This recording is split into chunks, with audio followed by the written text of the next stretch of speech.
medicine from a really early age. I wanted to become a doctor probably starting, I would say, in middle school into high school. So a lot of times docs don't know they want to become doctors until they finish college or just early on in college. But for me, I knew very early. I was really fascinated just with the human body and how it functioned, and I knew I loved anatomy. Really loved helping people and working with people, and I knew from that it was something that interested me. And actually I thought about being a vet because I love, just helping things, whether animals or people or whatever. And then as I matured, figured out that it was humans. So I actually started shortly after finishing my undergraduate degree. So after I was an undergrad, I was actually a professional fitness trainer, a long history of doing fitness-related activities, bodybuilding, weightlifting competitions, etc. So I had a strong interest in fitness.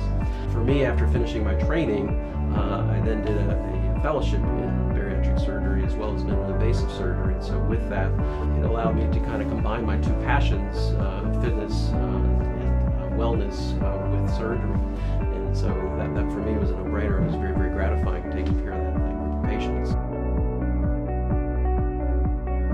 Why I chose surgery really was decided a little later in my medical school career. So I knew I love medicine, helping people, and then as I rotated through each specialty, which is what you do as a medical student, you work in each area of medicine. Surgery was my last rotation.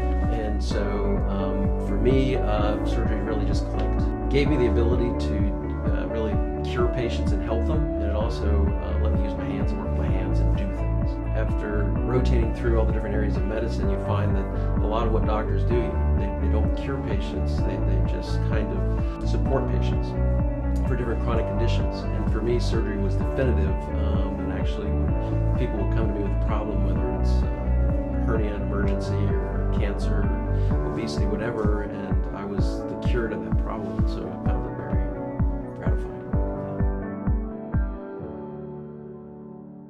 What sets me apart from all the other surgeons? I guess I would say my passion for surgery. I feel like I'm very compassionate for patients and what I do, and I think that's what allows me to lead in my field. Everything I do is always in the best interest of the patient, and as long as you use that as a guiding principle in treating patients, then you'll be very successful and do well. And for me, it's worked really well.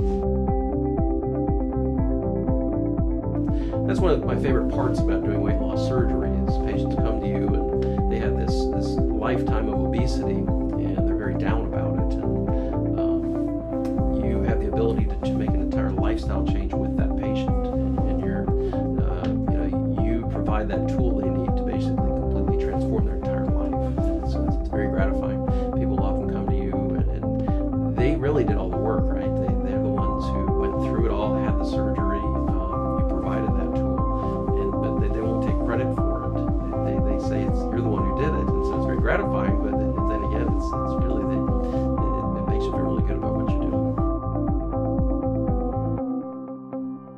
Patients in general give you there's a lot of gratification with doing surgery and taking care of patients. So them just appreciating what you've done for them is very gratifying, and so it definitely makes you appreciate coming to work every day and taking care of them. When you have a patient with cancer, for example, like I do pancreas cancer surgery, very, very difficult surgery, but patients come to you and follow up in the office, and been fortunate that you've cured that patient, and you've allowed them to extend their life for many years. It's very gratifying. Or when you take care of obesity patients and they're a whole new person and they've lost 100, 150 pounds, and they come in here and they got a whole new look, and they're smiling, they're glowing, and they're sharing that with you. That really feels good. Compassionate and detail-oriented. I'm very detail-oriented, and I'm very precise, and I'm a perfectionist when it comes to surgery. I think that's how they would describe me. For me, it's I have a whole ritual every day before actually going into work or surgery. A whole process in the morning to prepare. I'm really into wellness, so I do meditate every morning, do work out every morning. Basically, sit down before I do a case and really think through things. A support system is important for anybody in any profession that's a leader, right? I have a very strong family unit. I've got 2 kids, they're twins, a wife, and then an extended family that's all here in the local area in St. Petersburg. I was actually born and raised here, and so I moved away for my training, and they offered me jobs at the various facilities where I trained, and my wife wanted to come here with family, and so did I. So we have a strong relationship with our family here and the support system. So yeah, I would call myself a family man for sure.